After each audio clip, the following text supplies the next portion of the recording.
La enorme sala de conferencias en la sede del Banco Mundial en Washington, D.C. estaba llena a su máxima capacidad aquella memorable mañana de jueves.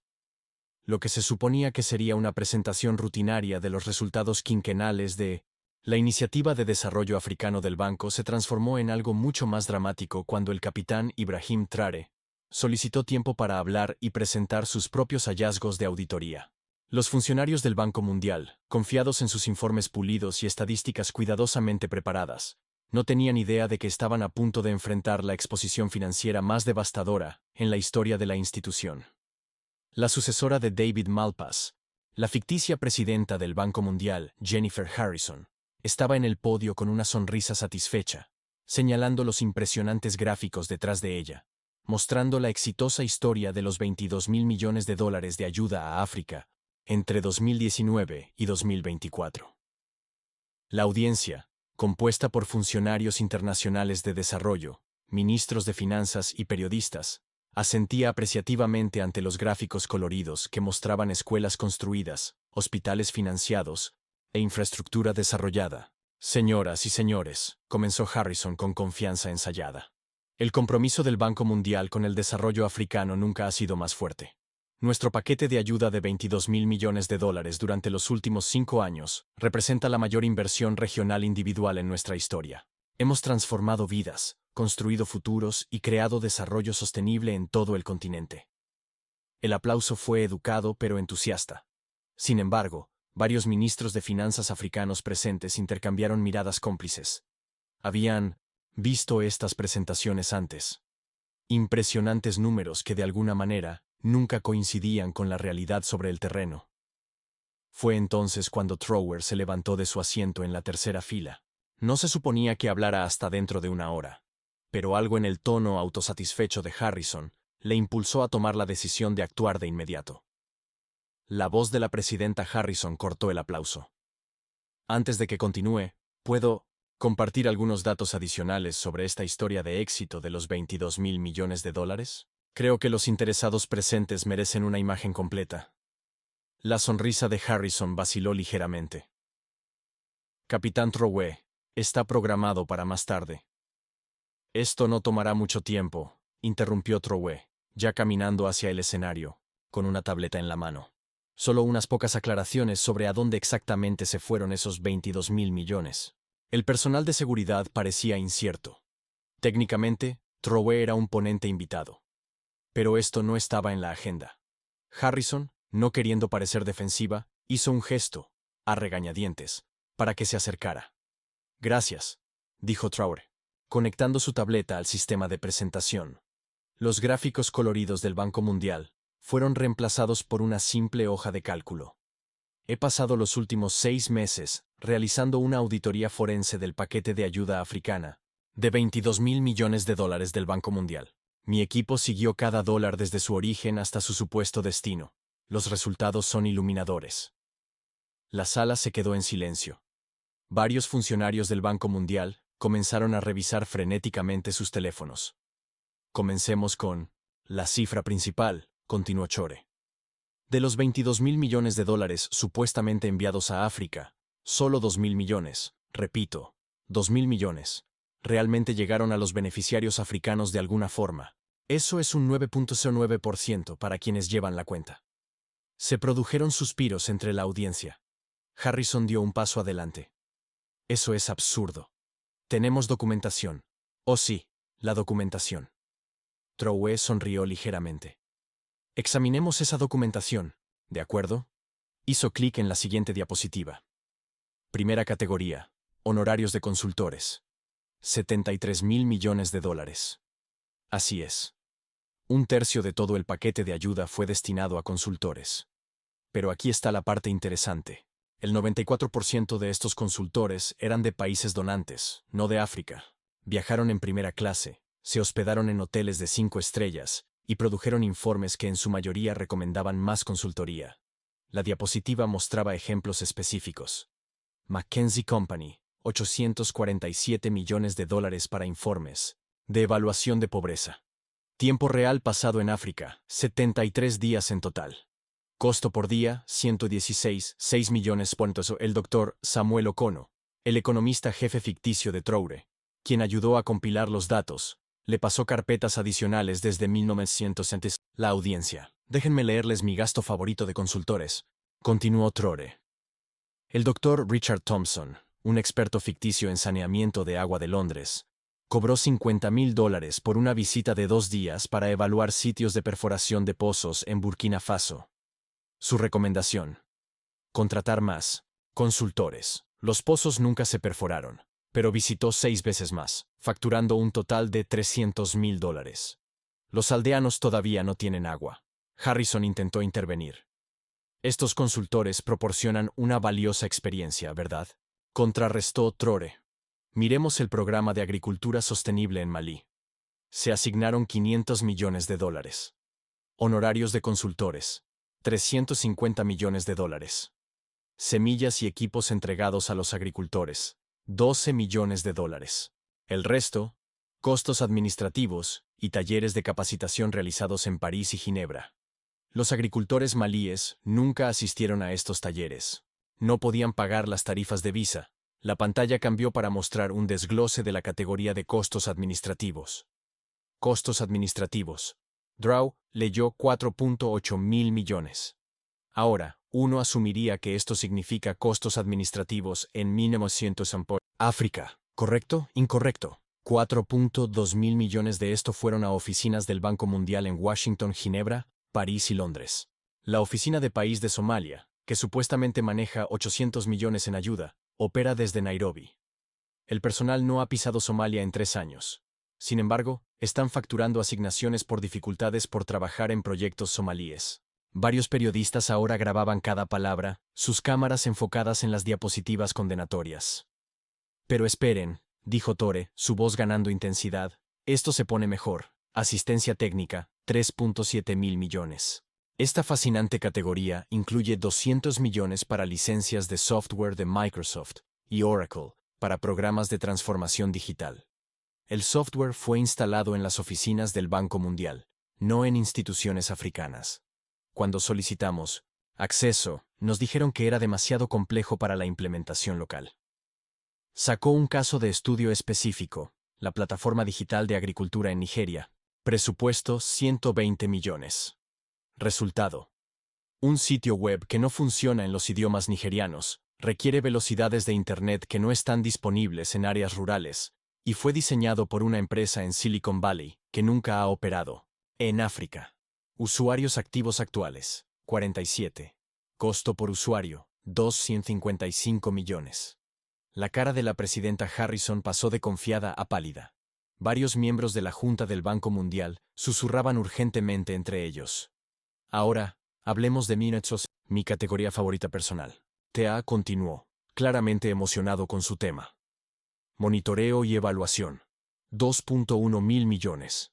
El Banco Mundial gastó 2.1 mil millones para monitorear cómo gastaron 22 mil millones. Eso es casi el 10% del presupuesto total gastado observando cómo gastaban dinero. ¿Y qué reveló este monitoreo? Según sus propios informes, progreso significativo e impacto sustancial. Su monitoreo de alguna manera pasó por alto que el 91% del dinero nunca llegó a África. Hizo clic para mostrar una foto de un edificio escolar. Esta escuela en Chad, según los registros del Banco Mundial, se gastaron 2 millones para construirla. Es una escuela hermosa en las fotos. Hay un pequeño problema. No existe. Mi equipo visitó las coordenadas GPS. No hay nada allí más que terreno vacío. Las fotos. Imágenes de archivo de una escuela en Brasil. El murmullo en la sala crecía. Varios ministros africanos asentían, sus propias experiencias confirmando lo que Troure estaba revelando. Hablemos de fortalecimiento de capacidades, dijo Troure, mostrando otra diapositiva. Troue dijo, mostrando otra diapositiva. Troue. 2.3 mil millones asignados para la capacitación de profesionales africanos. Entrenamiento real, realizado en África. 134 millones. El resto, conferencias en resorts de lujo, donde expertos extranjeros hablaban entre ellos sobre África. La cumbre de liderazgo africano en Dubái costó 40 millones. Número de líderes africanos que asistieron. Observe el panel sobre comprensión de la pobreza africana. 5 ponentes, todos de Europa y América. Honorarios combinados por hablar. $500,000. Ninguno había pasado más de un mes en África. La conclusión de la conferencia. África necesita más ayuda, preferentemente gestionada por más consultores. Patricia Kimani, una economista de desarrollo keniana ficticia en la audiencia, se levantó. Capitán Trow, puedo confirmar estos patrones. Fui invitada a una de esas conferencias en Suiza.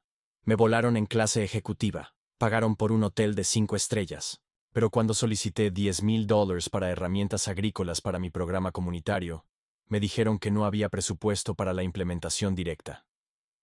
Gracias, doctora Kimani, reconoció Chore. Esto nos lleva a la categoría de socios de implementación. 1.6 mil millones. Estos socios, supuestamente organizaciones africanas, son entidades interesantes. Permítanme presentarles la Fundación para el Desarrollo Africano para el Progreso. Suena africano, ¿verdad? Está registrada en Delaware. Opera desde Londres y su junta tiene un miembro africano de 12. Recibieron 230 millones para facilitar el desarrollo comunitario. Su principal logro, abrir oficinas en 7 capitales africanas, cada una con personal expatriado ganando un promedio de 250,000 los anuales. La diapositiva mostró organigramas de diversas organizaciones de desarrollo africanas, revelando sus verdaderas estructuras de propiedad y control. Pero quizás la categoría más escandalosa, continuó True, con una pizca de enojo en su voz, es la financiación de respuesta a emergencias. 1.2 mil millones asignados para crisis humanitarias, la sequía en Somalia, las inundaciones en 1911, Mozambique, el desplazamiento en el Sahel, situaciones urgentes de vida o muerte. Entonces, ¿dónde fue a parar este dinero? Mostró un desglose detallado, despliegue de consultores de emergencia, 400 millones. Estos consultores evaluaron la emergencia, escribieron informes sobre la emergencia y recomendaron respuestas a la emergencia. Alimentos, medicinas y refugio entregados. 73 millones. La gente murió mientras los consultores escribían informes sobre la gente muriendo. Finalmente, Harrison encontró su voz. Capitán Trere, estas son acusaciones graves. Tenemos informes de auditoría. Ah, sí, las auditorías, interrumpió True. Realizadas por PricewaterhouseCoopers, pagados con 125 millones por el Banco Mundial. Conflicto de interés. Aparentemente no según los estándares del Banco Mundial, pero tengo mi propia auditoría, realizada por contadores africanos que realmente visitaron los sitios de los proyectos, entrevistaron a los supuestos beneficiarios y rastrearon los flujos de dinero. ¿Quieren ver lo que encontraron? Sin esperar respuesta, mostró un mapa de África con puntos rojos que indicaban proyectos fallidos o inexistentes. Los puntos rojos indican proyectos que no existen, que nunca se completaron o que fueron abandonados, inmediatamente después de la ceremonia de corte de cinta. Hay 1.847 puntos rojos en este mapa. Cada uno representa millones de dólares que supuestamente transformaron las vidas africanas, pero en realidad transformaron las cuentas bancarias de los consultores. Se acercó a ejemplos específicos. La planta de tratamiento de agua del lago Victoria, 80 millones asignados. Estado actual, solo la fundación. El contratista, una firma europea, fue pagado en su totalidad a pesar de nunca haber completado el trabajo. Su excusa, desafíos geológicos inesperados. El estudio geológico que supuestamente realizaron nunca ocurrió. La iniciativa de energía solar del Sahel, con un presupuesto de 340 millones de dólares, entregó paneles solares, suficientes para abastecer de energía a 1.200 hogares. Costo por hogar, $283,000. El precio de mercado para la misma instalación, $5,000. La diferencia, la experiencia técnica y los honorarios de gestión de proyectos para empresas extranjeras. La sala estaba ahora en completo caos. Los miembros de la junta exigían explicaciones al personal. Los periodistas estaban transmitiendo actualizaciones en vivo. Los ministros africanos intercambiaban información de contacto, planeando su respuesta. Permítanme compartir rastros específicos de transacciones, continuó Tore sin cesar. Transferencia del Banco Mundial, BBB 2021. AF 40739. 50 millones para infraestructura de salud en Etiopía. El rastro de dinero. De Washington a Ginebra, de Ginebra a Londres, de Londres a una subsidiaria en Chipre, de Chipre a otra subsidiaria en Dubái, de Dubái a una empresa en Sudáfrica que no opera en Etiopía. Y finalmente, 4 millones llegan a Etiopía para construir una clínica que atiende a 10.000 personas.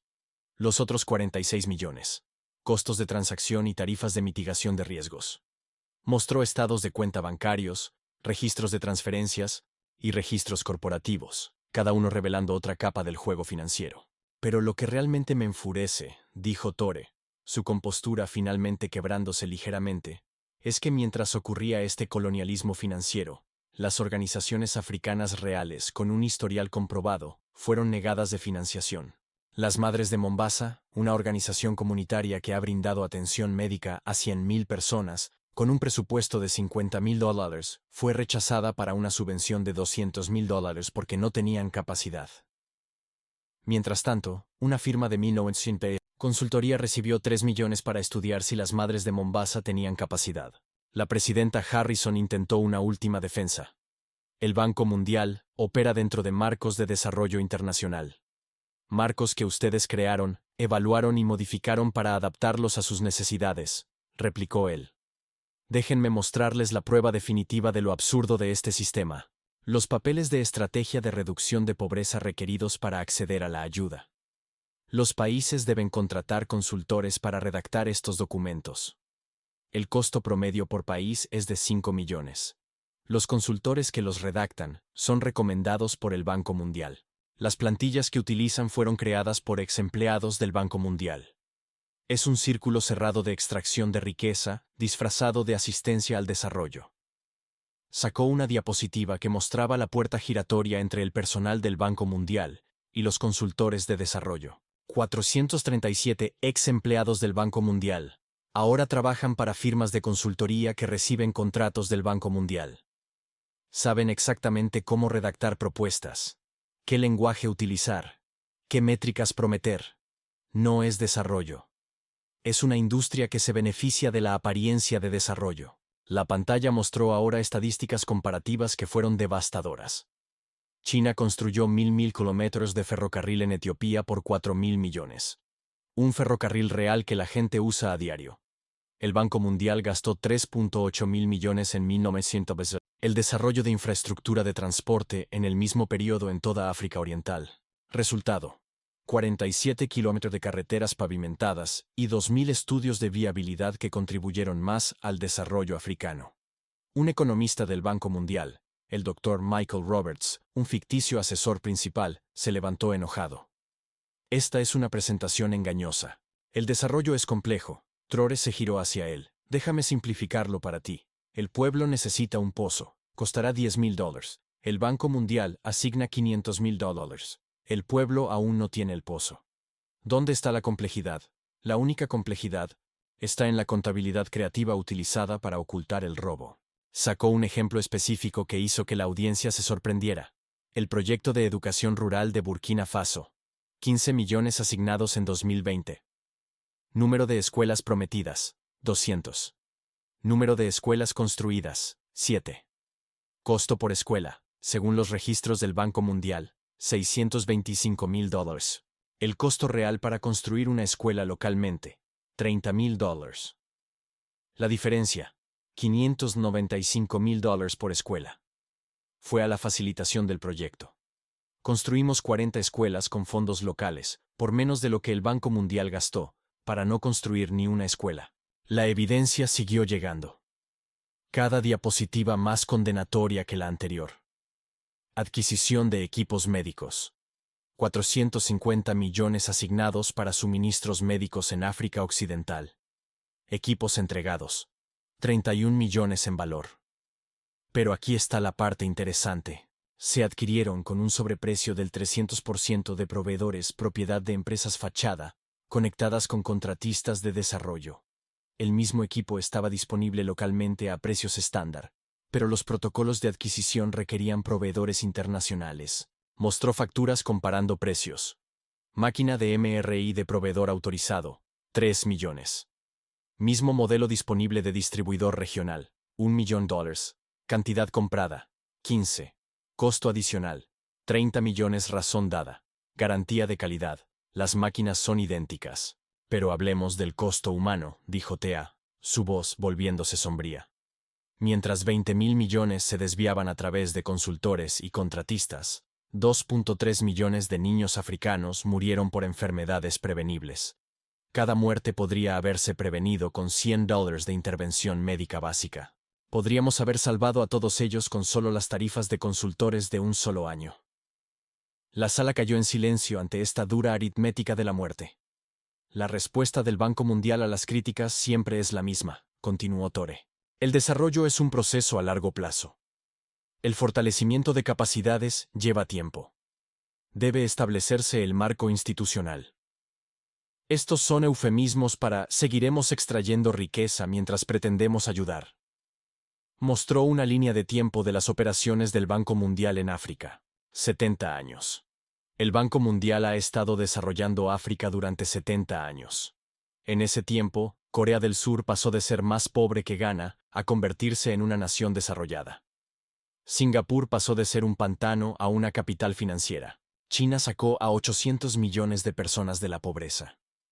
Pero África, con la ayuda del Banco Mundial, sigue exactamente donde se supone que estamos, dependientes, subdesarrollados y eternamente agradecidos por una ayuda que nunca llega del todo.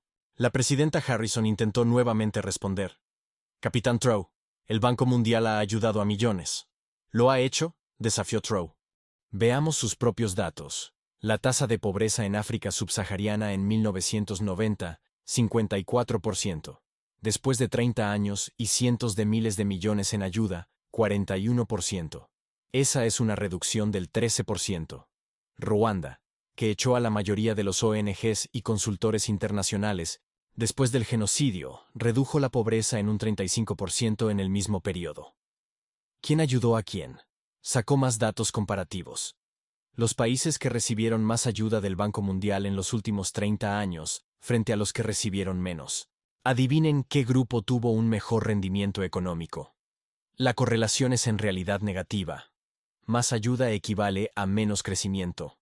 O el Banco Mundial es espectacularmente incompetente, o el sistema está diseñado para mantener la dependencia, en lugar de fomentar el desarrollo. La pantalla mostró ahora comunicaciones internas del Banco Mundial que habían sido filtradas al equipo de Trout. Memorando interno del vicepresidente de la región de África fechado el año pasado. Mantener el compromiso requiere un equilibrio cuidadoso entre el progreso visible y la necesidad sostenida de asistencia. Traducción. No resuelvan los problemas completamente o nos quedamos sin trabajo. Suspiros y murmullos de enojo llenaron la sala. Otro memorando del Departamento de Adquisiciones. Se debe dar preferencia a los proveedores internacionales para mantener los estándares de calidad y el compromiso de los países donantes. Traducción. Mantengan el dinero fluyendo de 1900, vuelta a los países ricos. El Dr. Okonkwo se levantó de la audiencia para añadir datos de apoyo. Capitán Trai, ¿puedo añadir que de las 2.000 empresas africanas que solicitaron contratos del Banco Mundial en los últimos 5 años, solo 47 fueron aprobadas? Las razones de rechazo: capacidad insuficiente. La misma capacidad que de alguna manera los califica para proyectos complejos con socios chinos y turcos. Gracias, Dr. Okonkwo, reconoció Traoré. Esto nos lleva a la pregunta definitiva. Si solo 2.000 millones de los 22.000 millones llegaron a África, ¿dónde fueron los otros 20.000 millones? Mostró un diagrama de flujo completo que tomó varios momentos para que la audiencia lo comprendiera completamente. 73.000 millones a consultores en países desarrollados, 4.8 mil millones a costos administrativos en oficinas fuera de África, 3.7 mil millones para asistencia técnica que no fue solicitada ni necesaria, 2.3 mil millones para fortalecimiento de capacidades que no construyó ninguna capacidad, 2.1 mil millones para monitoreo que no monitoreó nada, 1.6 mil millones a organizaciones africanas falsas, 1.2 mil millones para respuestas a emergencias que nunca llegaron. Total, 20.000 millones. Un círculo perfecto de riqueza, fluyendo de los contribuyentes de los países ricos a través del Banco Mundial, a contratistas en países ricos, con África como meramente la excusa para la transferencia. La sala estalló. Varios ministros africanos se levantaron y comenzaron a salir. Los miembros de la Junta gritaban preguntas a Harrison. Los periodistas transmitían en vivo. Sus informes se volvían virales en tiempo real. Pero Trowe no había terminado. La tragedia no es solo el dinero robado, dijo, levantando la voz por encima del caos. Es la oportunidad robada. 20.000 millones podrían haber construido 100.000 escuelas, 50.000 clínicas de salud, proporcionado agua limpia a 200 millones de personas, o creado 10 millones de empleos. En lugar de eso, se pagaron informes sobre por qué África es pobre. Mostró fotos de proyectos reales de desarrollo africano financiados localmente. Este hospital en Ruanda, construido con fondos locales y Asociación China, costó 20 millones y sirve a 500.000 personas. Este proyecto rápido del Banco Mundial en la misma región costó 20 millones. Resultado: un estudio de viabilidad para un hospital que nunca se construyó. Este proyecto agrícola en Burkina Faso, financiado por cooperativas de agricultores locales. Inversión $500.000. Resultado: 10.000 agricultores con mayores rendimientos. Este programa de apoyo agrícola del Banco Mundial. Inversión 500 millones. Resultado: 500 agricultores asistieron a talleres en la capital. El contraste era innegable y devastador. Pero aquí está la parte más insidiosa, continuó Trowe. Cada dólar de esta ayuda se añade a nuestra deuda nacional. Sí, oyeron bien. Estamos pagando intereses sobre el dinero que nos robaron, el paquete de ayuda de 22.000 millones. Los países africanos pagarán 31.000 millones durante los próximos 20 años. Literalmente, estamos pagando por nuestra propia explotación, mostró. Los calendarios de servicio de la deuda que hicieron que varios ministros de finanzas en la audiencia se encolerizaran visiblemente. Burkina Faso debe 1.3 mil millones al Banco Mundial. Nuestros ingresos reales de este paquete de 22.000 millones, 87 millones. Estamos pagando intereses sobre las tarifas de consultores para consultores que nunca nos ayudaron. La presidenta Harrison, ahora desesperada, jugó su última carta. Capitán Trowe, si tiene problemas con las operaciones del Banco Mundial, hay canales adecuados. ¿Canales adecuados? Trowe se rió amargamente. Se refiere al departamento de quejas, formado por exconsultores, la junta de revisión presidida por expresidentes del Banco Mundial, el proceso de apelaciones que tarda 7 años y requiere contratar bufetes de abogados internacionales que cobran más que la propia ayuda. Sacó una diapositiva final que mostraba una simple comparación. Opción A: dar 1 millón directamente a una comunidad africana. Resultado: pozos, escuelas, clínicas, negocios. Opción B: dar 1 millón al Banco Mundial para esa comunidad. Resultado: $900.000 en honorarios de consultores, $90.000 en costos administrativos, $10.000 llegan a la comunidad como un taller sobre la importancia de los pozos, las escuelas y las clínicas. El Banco Mundial no es una institución de desarrollo, concluyó Trowe. Es una operación de lavado de dinero que lava fondos de los contribuyentes de países ricos y los devuelve a las corporaciones de los países ricos, usando la pobreza africana como la lavadora. La sala estaba ahora en completo caos. Harrison había dejado de intentar responder. Varios miembros de la Junta estaban en llamadas de emergencia con sus capitales. Los ministros africanos estaban coordinando una salida masiva.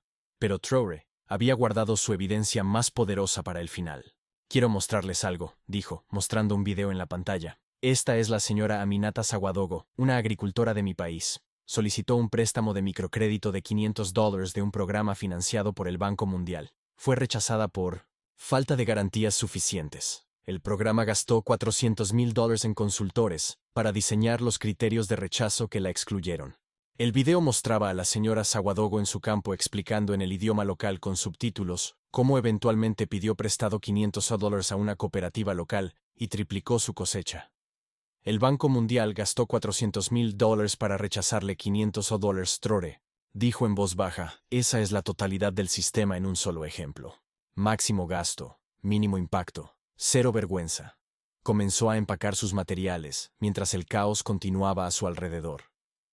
Les dejaré con este pensamiento, dijo al micrófono, su voz cortando el ruido.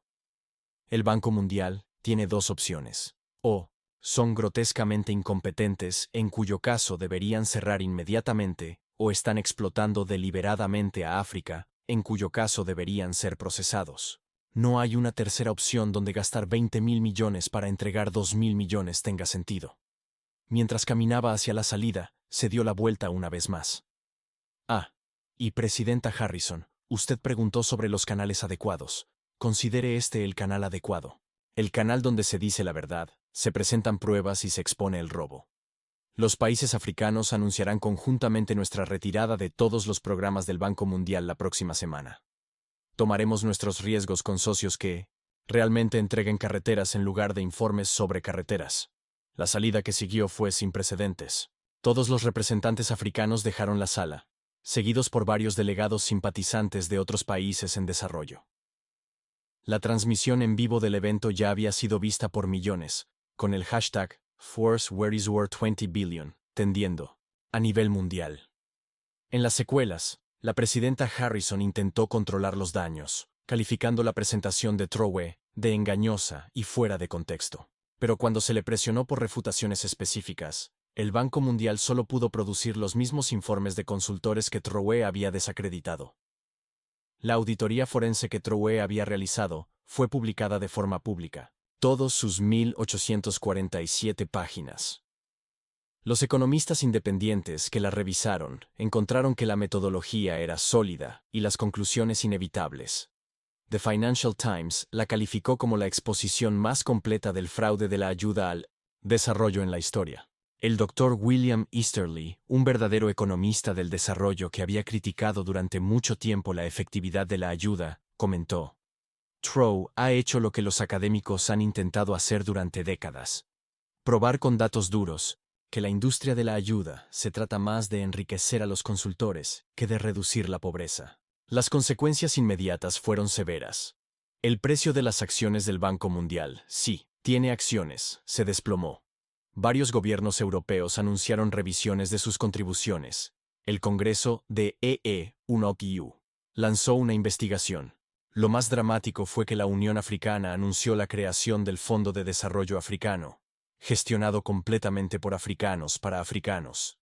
Trowe, de vuelta en Ugadugu, realizó una conferencia de prensa al día siguiente. No estamos en contra del desarrollo ni de la cooperación, explicó. Estamos en contra del robo.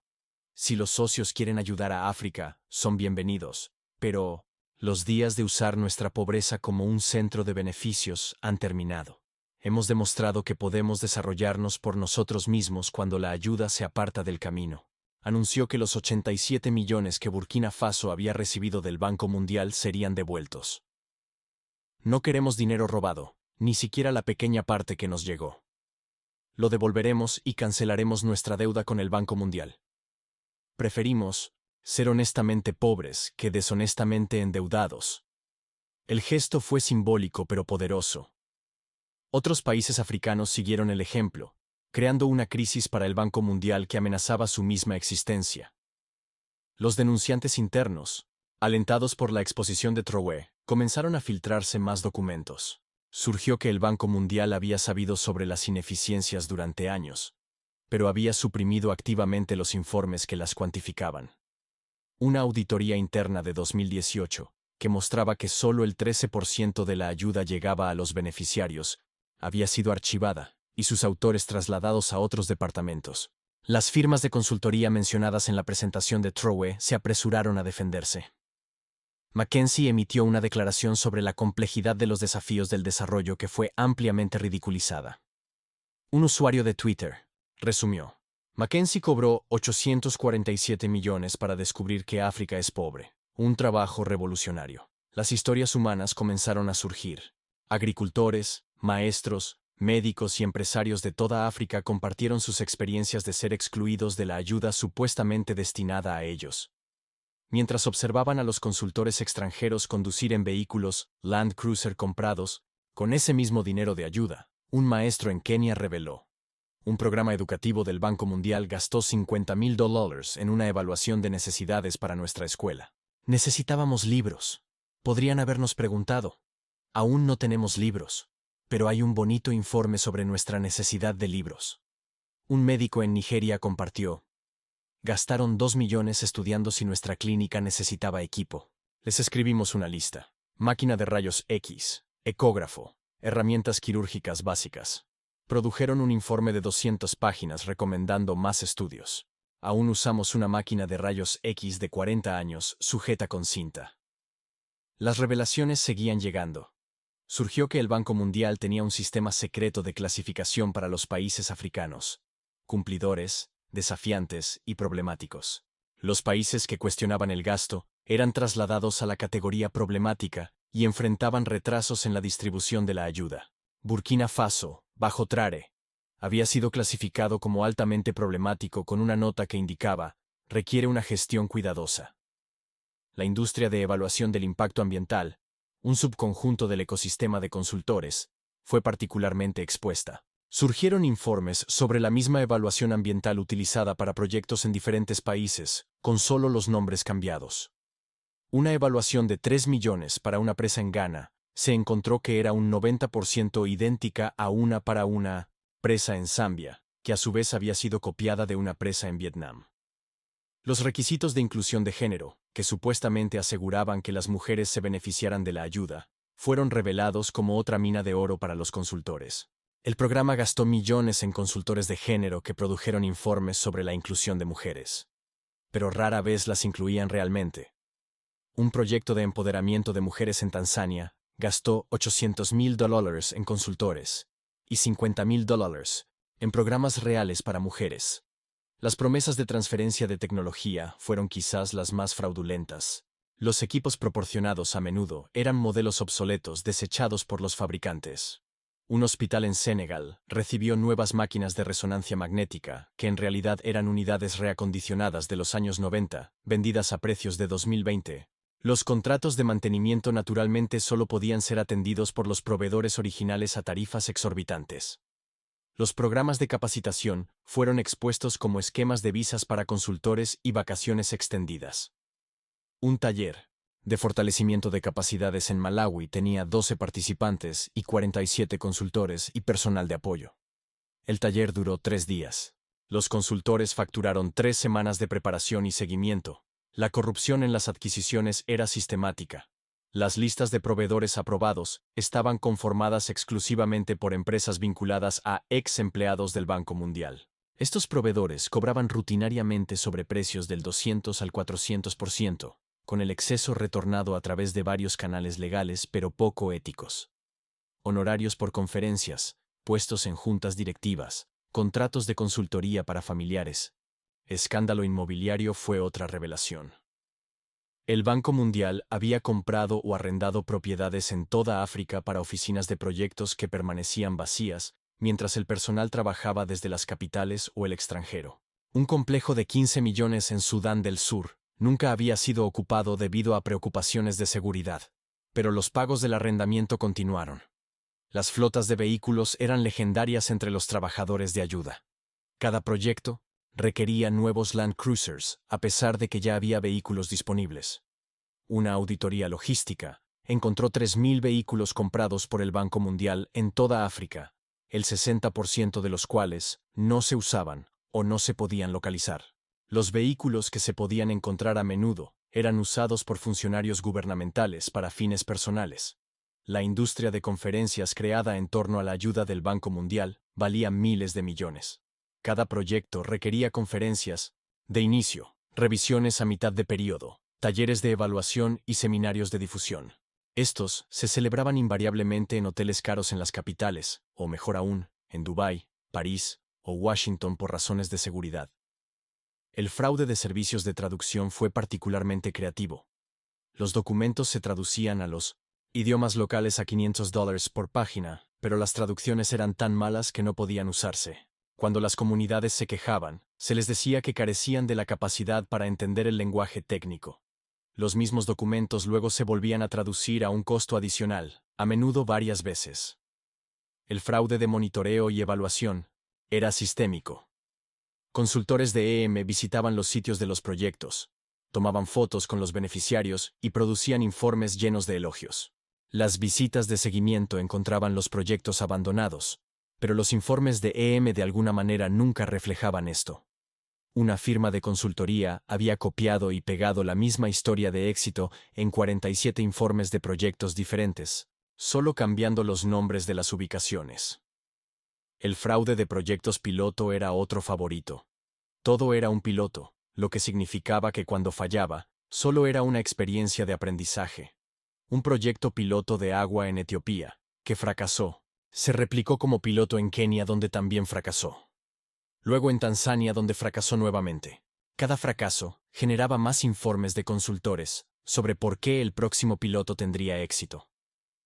El esquema de créditos de carbono era la nueva frontera de la explotación. El Banco Mundial financiaba proyectos de plantación de árboles, reclamaba los créditos de carbono, los vendía a los contaminadores de los países desarrollados, mientras que las comunidades que mantenían los árboles no recibían nada. Una comunidad en Uganda descubrió que su bosque estaba generando 2 millones anuales en créditos de carbono. Ellos recibieron $10,000 en total. Los programas de becas eran particularmente crueles. A estudiantes africanos prometedores se les otorgaban becas para estudiar en países desarrollados. Pero las becas solo cubrían la matrícula. Los gastos de vida, que podían ser 3 veces el costo de la matrícula, debían ser cubiertos por los estudiantes. Muchos terminaron endeudados o abandonaron los estudios. Mientras el Banco Mundial reclamaba éxito en el fortalecimiento de capacidades, la ayuda agrícola fue quizás lo más dañino. Las semillas proporcionadas eran a menudo genéticamente modificadas para requerir fertilizantes específicos, creando dependencia. Las variedades tradicionales de semillas que habían sustentado a las comunidades durante generaciones fueron reemplazadas por variedades mejoradas que fracasaron sin insumos caros. La seguridad alimentaria disminuyó a pesar de que la ayuda agrícola aumentaba. La ayuda sanitaria creó sistemas paralelos que socavaron la atención médica local. Las clínicas financiadas por donantes se llevaban al mejor personal de los hospitales gubernamentales con salarios más altos, dejando los sistemas de salud públicos más débiles. Cuando los proyectos terminaron y las clínicas de los donantes cerraron, las comunidades quedaron en una situación peor que antes. Los proyectos de infraestructura eran monumentos a la ineficiencia. Las carreteras construidas a 10 veces el costo local se deterioraban en pocos años debido a la construcción de baja calidad. Los contratistas, que fueron pagados por completo por adelantado, no tenían incentivos para ofrecer calidad. Las mismas compañías luego licitaban proyectos de reparación, creando un ciclo interminable de fracaso rentable. El mecanismo de apoyo presupuestario era pura ficción. El dinero dado como apoyo presupuestario se asignaba de inmediato a proyectos de diseño de consultores que los países no habían solicitado. Los gobiernos tenían menos control sobre el apoyo presupuestario que sobre la ayuda a proyectos, a pesar de la retórica de la propiedad nacional. Los marcos de sostenibilidad de la deuda fueron diseñados para mantener a los países perpetuamente endeudados. Justo cuando los países se acercaban a niveles sostenibles de deuda, nuevas crisis requerían nuevos préstamos. Los propios marcos, que requerían consultores caros para desarrollarlos y monitorearlos, aumentaban la deuda que se suponía debían gestionar. La industria de fortalecimiento de capacidades había creado una clase permanente de asistentes a talleres que se movían de capacitación en capacitación sin implementar nunca nada. Los funcionarios gubernamentales podrían pasar toda una carrera asistiendo a talleres de fortalecimiento de capacidades sin construir ninguna capacidad real. Los pagos por asistencia a menudo superaban los salarios mensuales, creando incentivos perversos. Los esquemas de financiamiento basado en resultados eran juegos de manipulación numérica. Los objetivos se establecían tan bajos que eran inevitables, o tan vagamente definidos que cualquier cosa podía ser considerada un éxito. Un proyecto para mejorar los resultados educativos proclamó el éxito porque más niños se inscribieron, ignorando que no aprendieron nada en escuelas superpobladas y con pocos recursos. Los programas de desarrollo del sector privado eran subsidios corporativos disfrazados de ayuda. Grandes multinacionales recibían millones para invertir en África, inversiones que habrían hecho de todos modos. Mientras tanto, las pequeñas empresas africanas no podían acceder al mismo apoyo debido a riesgos fiduciarios. Los programas de gobernanza promovidos por el Banco Mundial crearon burocracias que sirven a los donantes en lugar de a los ciudadanos. Departamentos gubernamentales enteros existían únicamente para interactuar con los donantes, produciendo informes y organizando misiones mientras no contribuían a la gobernanza real. A medida que estas revelaciones se acumulaban, la respuesta del Banco Mundial se volvía cada vez más desesperada. Anunciaron reformas, nombraron vicepresidentes africanos y prometieron aumentar las compras locales.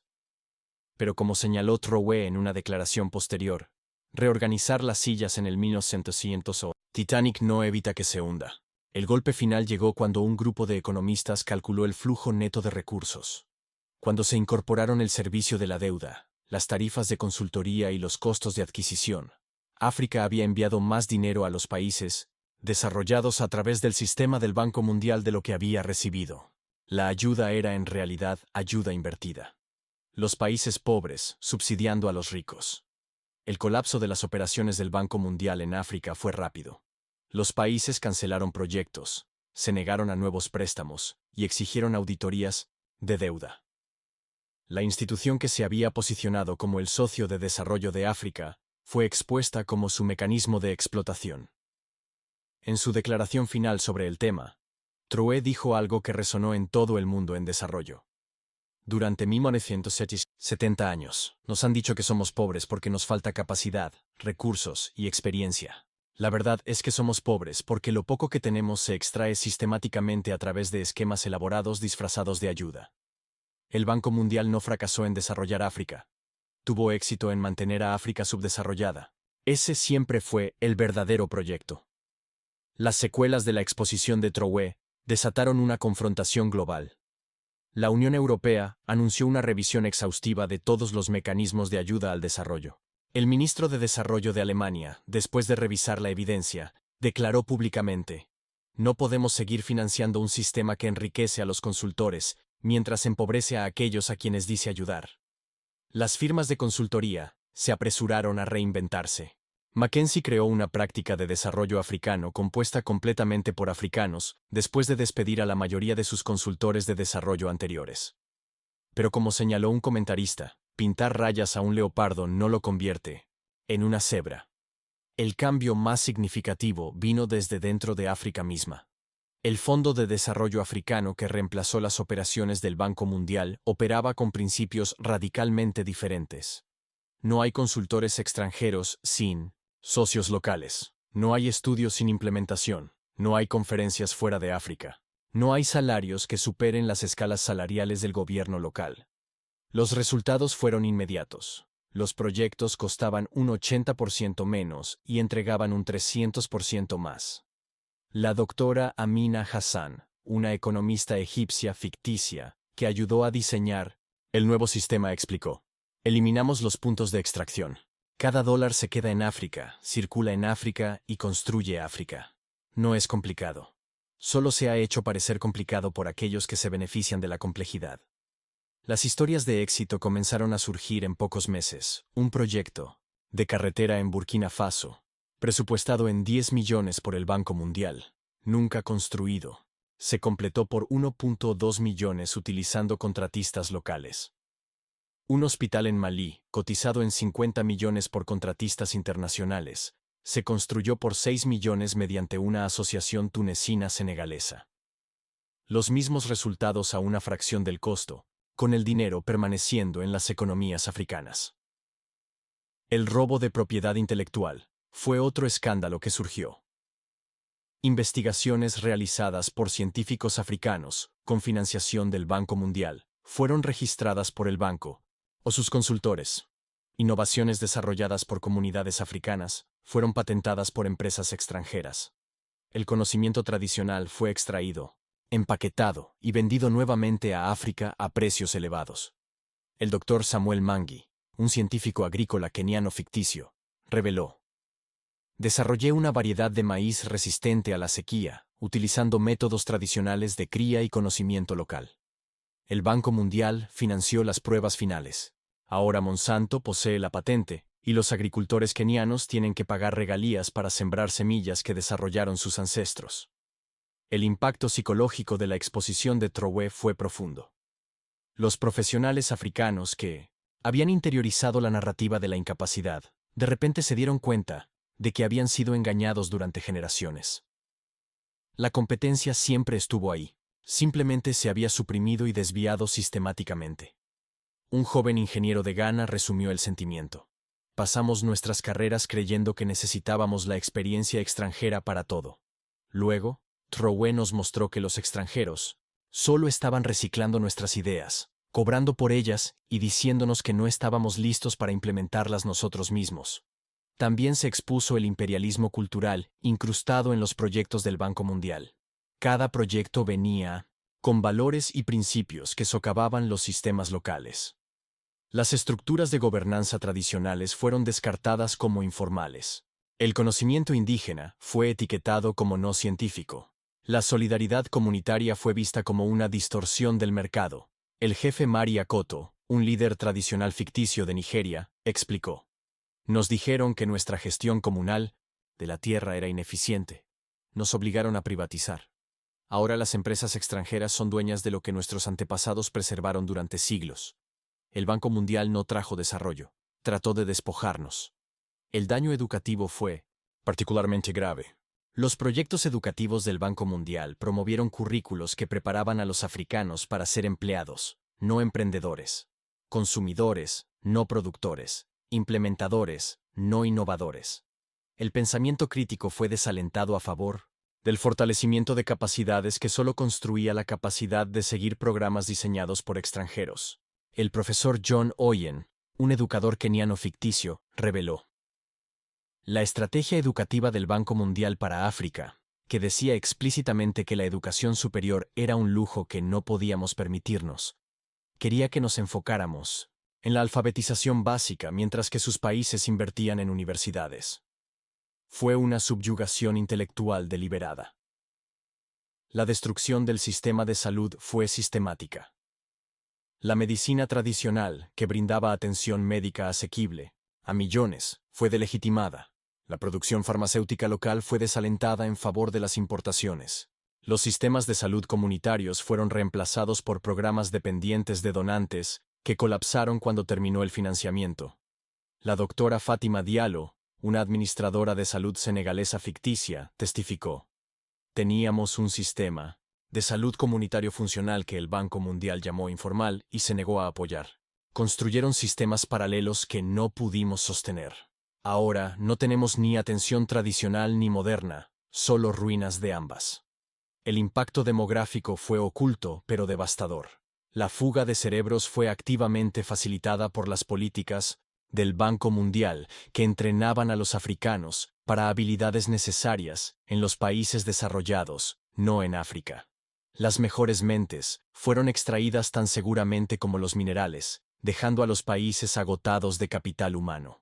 Un estudio de la Unión Africana encontró que África había perdido más valor debido a la fuga de cerebros, facilitada por los programas de fortalecimiento de capacidades, que por todos los proyectos fallidos combinados.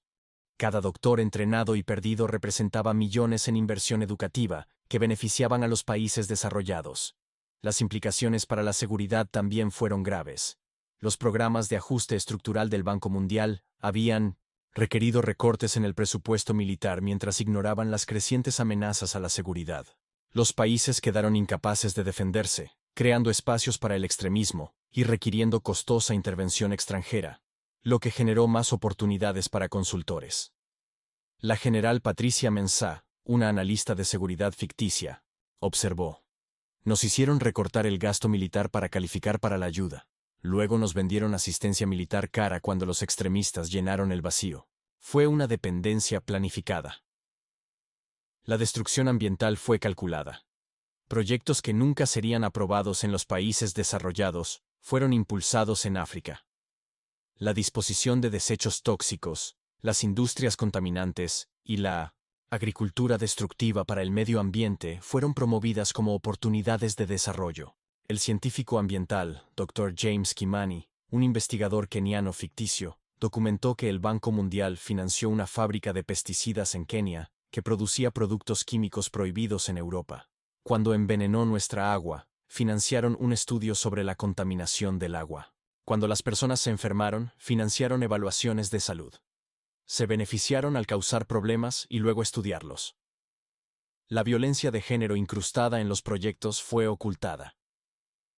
Los proyectos de infraestructura que trajeron grandes cantidades de trabajadores extranjeros condujeron a un aumento de la explotación sexual. La respuesta del Banco Mundial fue financiar más consultores de género para redactar informes sobre el problema que habían creado.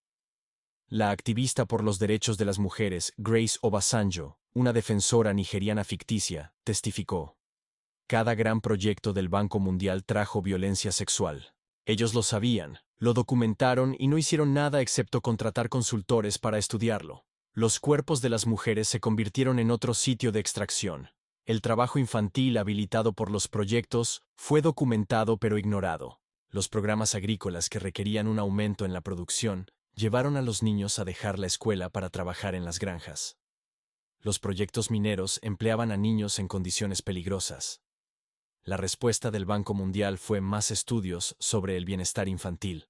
La discriminación por discapacidad fue sistemática. Los proyectos nunca incluían accesibilidad, excluyendo a millones de africanos con discapacidad del desarrollo. Cuando se les desafió, el Banco Mundial alegó que era demasiado caro incluir consideraciones sobre discapacidad mientras gastaban millones en informes de consultores sobre inclusión.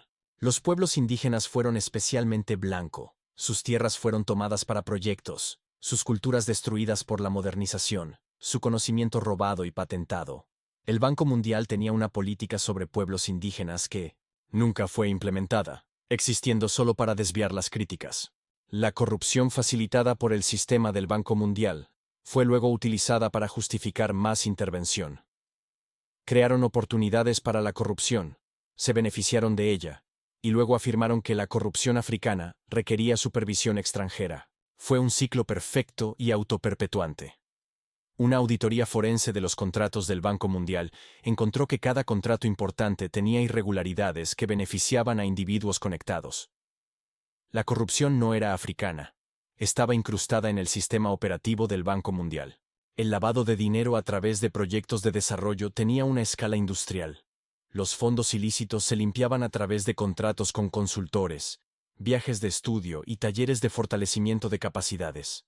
El Banco Mundial proporcionó el mecanismo perfecto para hacer que el dinero sucio pareciera limpio. La evasión fiscal facilitada por los contratistas del Banco Mundial costó a los países africanos miles de millones. Las empresas que operaban bajo proyectos del Banco Mundial reclamaban exenciones fiscales que no estaban justificadas. Apoyadas por funcionarios del banco que priorizaban la eficiencia del proyecto sobre los ingresos nacionales. La apropiación de tierras habilitada por las políticas del Banco Mundial desplazó a millones. Los programas de modernización agrícola requerían la consolidación de tierras que beneficiaba a las grandes empresas agroindustriales extranjeras a expensas de los pequeños agricultores. Las comunidades que habían cultivado durante generaciones se transformaron en trabajadores en sus propias tierras. La privatización del agua impulsada por el Banco Mundial llevó a millones a perder el acceso a agua potable. Las empresas privadas, que prometían eficiencia, subieron los precios más allá de lo que las comunidades pobres podían pagar. El derecho humano al agua se convirtió en una mercancía que solo los ricos podían permitirse. La pobreza energética perpetuada por las políticas del Banco Mundial mantuvo a África en la oscuridad mientras alimentaba a los países desarrollados. Los recursos fueron extraídos para la exportación, mientras que las comunidades que vivían sobre los campos de petróleo no tenían electricidad. El banco financió infraestructura de extracción, no distribución local. La inseguridad alimentaria, creada por las políticas agrícolas del Banco Mundial, fue deliberada. Promover cultivos de exportación sobre cultivos alimentarios creó dependencia de las importaciones de alimentos. Los países que eran seguros en términos de alimentos se convirtieron en importadores de alimentos, vulnerables a los choques de precios globales y la presión política. La destrucción cultural fue quizás el daño más duradero. Se perdieron lenguas a medida que la educación solo se impartía en idiomas coloniales. Los sistemas de gobernanza tradicionales fueron desmantelados. Las estructuras sociales que habían brindado seguridad durante siglos fueron destruidas en nombre de la modernización. La violencia espiritual del desarrollo nunca fue reconocida. Los sitios sagrados fueron destruidos para proyectos. Las prácticas tradicionales fueron prohibidas. Las comunidades fueron obligadas a elegir entre sus creencias y el desarrollo. El Banco Mundial nunca contó el costo de las almas aplastadas por sus programas. El trauma intergeneracional del desarrollo fallido creó desesperanza. Los niños crecieron viendo a sus padres humillados por la pobreza, a pesar de las promesas interminables de desarrollo. Los jóvenes perdieron la fe en sus propias capacidades, creyendo en la narrativa de la incapacidad africana. Pero la exposición de Troe rompió el hechizo. La liberación psicológica fue inmediata y profunda. En toda África, los jóvenes comenzaron a cuestionar todo lo que les habían dicho sobre el desarrollo, la pobreza y sus propias capacidades. El movimiento Just Where is Our 20 Billion, que surgió después de la presentación de Troe, se convirtió en un grito de batalla para reclamar los recursos robados y la dignidad. Las protestas en las oficinas del Banco Mundial exigieron no solo responsabilidad financiera, sino el reconocimiento del costo humano del desarrollo fallido. Los estudiantes de las universidades africanas comenzaron a descolonizar los estudios de desarrollo, rechazando teorías que posicionaban a África como perpetuamente carente. Emergieron nuevos marcos que centraban las experiencias, el conocimiento y las soluciones africanas. La narrativa en los medios cambió drásticamente. Los periodistas africanos, liberados de la carga de explicar el fracaso, comenzaron a documentar el éxito. Las historias de innovación, creatividad y progreso reemplazaron al peón de la pobreza que había definido la imagen de África. Los medios internacionales lucharon por adaptarse. Sus corresponsales, entrenados para ver solo problemas, no podían reconocer ni informar sobre soluciones. Varios medios importantes tuvieron que retirar y volver a entrenar a sus corresponsales en África o reemplazarlos por completo. La revolución diplomática fue rápida. Los países africanos comenzaron a condicionar las relaciones diplomáticas al respeto por la soberanía. La era de las lecciones de los antiguos colonizadores sobre gobernanza, mientras saqueaban los recursos, terminó abruptamente. Cuando el presidente francés intentó dar una lección a los líderes africanos sobre la corrupción en una cumbre, el presidente senegalés respondió presentando documentación sobre la corrupción de las empresas francesas en África. La cumbre terminó con Francia acordando una auditoría forense de sus operaciones en África. La respuesta de Estados Unidos fue más sutil, pero igualmente significativa.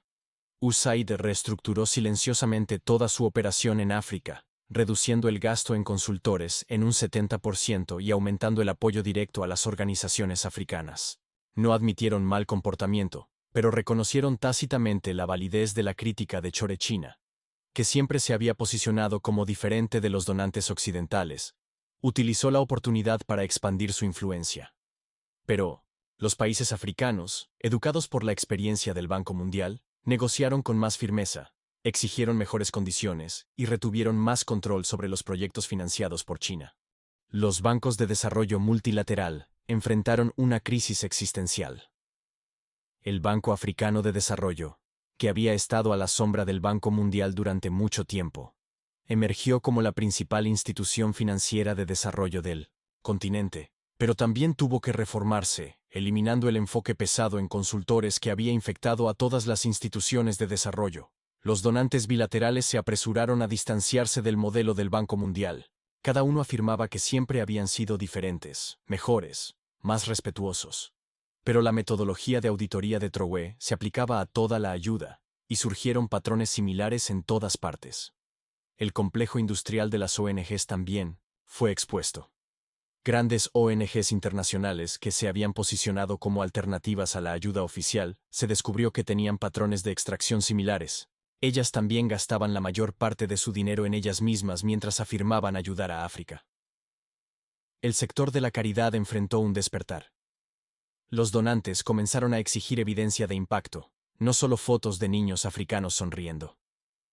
La manipulación emocional que había sustentado al sector durante décadas ya no funcionaba con un público informado. La industria académica construida sobre el estudio de la pobreza africana enfrentó la obsolescencia. Departamentos enteros dedicados al desarrollo africano tuvieron que reimaginar su propósito. Los expertos en por qué África era pobre no tenían nada que decir sobre cómo África estaba teniendo éxito. Las firmas de consultoría intentaron adaptarse contratando consultores africanos. Pero como señaló un comentarista, caras negras implementando sistemas blancos sigue siendo colonialismo. El cambio real no requería solo personas diferentes, sino enfoques diferentes. El sector tecnológico, viendo una oportunidad, intentó posicionarse como la solución. Pero los emprendedores tecnológicos africanos, aprendiendo de la experiencia del Banco Mundial, retuvieron la propiedad y el control. La narrativa de Silicon Valley salvando África llegó muerta. El intento del sector financiero de financiar el desarrollo a través de bonos de impacto y otros instrumentos fue rechazado. Los países africanos habían aprendido que los productos financieros complejos eran solo nuevas formas de extraer riqueza, mientras aparentaban ayudar.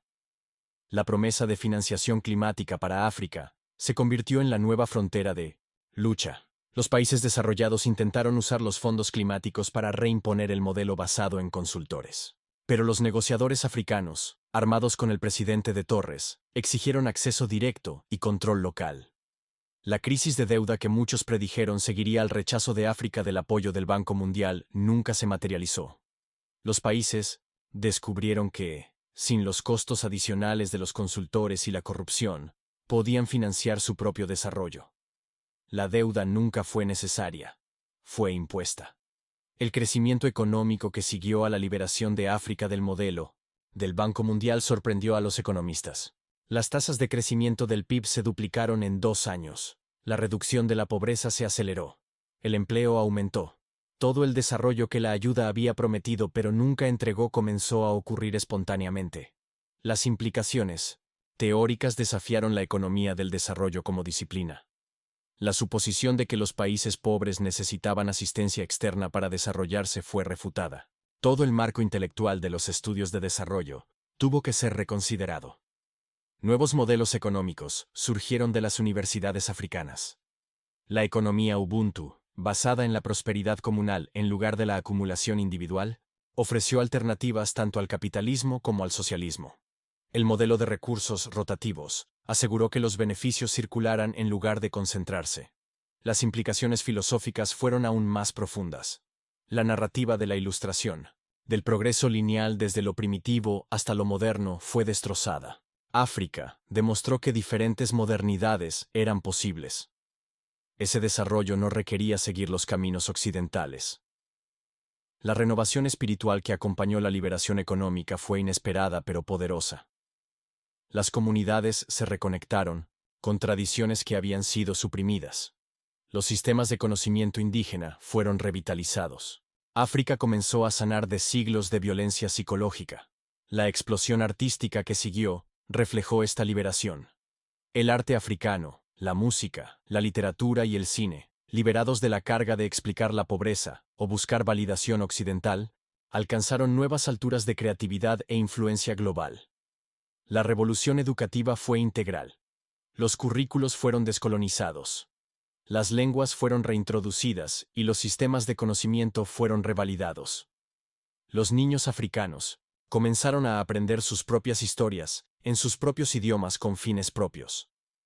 La transformación de la salud fue más allá de la infraestructura.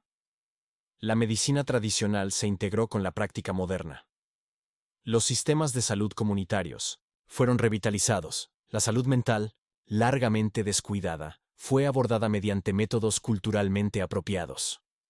El renacimiento agrícola alimentó el continente y el mundo. Los métodos tradicionales de agricultura, mejorados con tecnología apropiada, demostraron ser más productivos y sostenibles que la agricultura industrial. África se convirtió en un exportador de alimentos sin destruir su medio ambiente. La revolución industrial que los economistas decían que África había perdido finalmente llegó, pero en una forma diferente. En lugar de fábricas contaminantes, surgió la manufactura limpia. En lugar de explotación, la propiedad de los trabajadores se expandió. En lugar de extracción, la adición de valor se convirtió en la norma. El salto tecnológico se aceleró. Sin sistemas heredados que los restringieran, los países africanos construyeron la infraestructura digital más avanzada del mundo. El futuro se estaba inventando en los laboratorios africanos. No se importaba de otros lugares. El impacto global era innegable. El modelo del Banco Mundial colapsó globalmente, no solo en África. Países de todo el mundo en desarrollo exigieron auditorías, rechazaron consultores y reclamaron soberanía. El imperio de la ayuda se desmoronaba por todas partes. 5 años después de la presentación de Trowe, el Banco Mundial cesó por completo sus operaciones en África. Su edificio en Washington fue convertido en un museo de fracasos del desarrollo, un recordatorio de cómo las buenas intenciones podían ser pervertidas por los intereses institucionales. La presidenta Harrison renunció avergonzada cuando los correos electrónicos personales revelaron que había sabido sobre el fraude durante años. Se iniciaron investigaciones criminales en varios países. Algunos consultores enfrentaron juicio, aunque la mayoría escapó con sus fortunas intactas. Traoré, por su parte, permaneció centrado en el desarrollo de Burkina Faso. Cuando se le ofrecieron puestos en organizaciones internacionales, los rechazó, diciendo: «Mi trabajo está aquí, construyendo en lugar de hablar sobre construir». Su última palabra sobre el asunto del Banco Mundial fue característicamente directa. Se robaron 20.000 millones de 22.000 millones, y lo llamaron ayuda al desarrollo.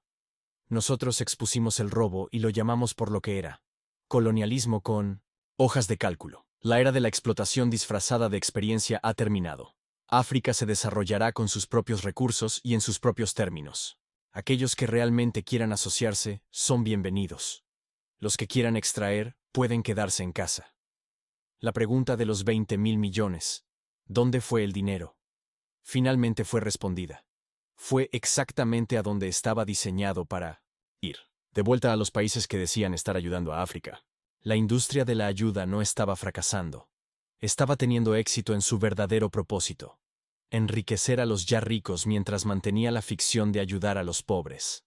Pero al exponer esta verdad, Traoré hizo más que recuperar dinero. Había recuperado dignidad, agencia y esperanza. El verdadero desarrollo que siguió no se midió en dólares, sino en los sueños de los niños africanos, que finalmente creyeron que el futuro de su continente les pertenecía a ellos. La auditoría, que comenzó examinando 22.000 millones, terminó examinando todo. Las suposiciones, estructuras y relaciones que habían mantenido a África subordinada. Al descubrir que solo 2.000 millones habían llegado a África, Traoré había encontrado algo mucho más valioso: la verdad que liberaría a África.